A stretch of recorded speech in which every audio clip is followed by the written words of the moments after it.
माझ्या नेत्यानं माझ्याला असं शपथ दिली, जन्माला आल्यापासून स्मशानभूमीत जाईपर्यंत जे जे लागतं ते सगळं माझ्या खात्यात आहे.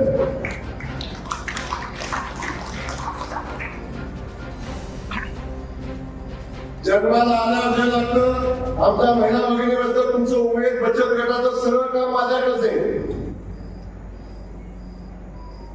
आणि स्मशानभूमीत जाईपर्यंत सगळी व्यवस्था ती माझ्याकडेच आहे.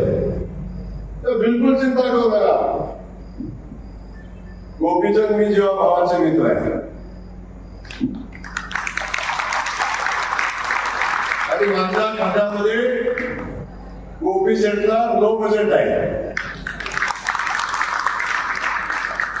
इथं बजेटचा विषय नाही आणि इथं देवाभाऊने आम्हाला सांगितलं त्याचाही काही विषय नाही. देवाभाऊ जे मला कोटा देतील ते सगळा कोटा दे आमच्या गोपीचंदचा आहे.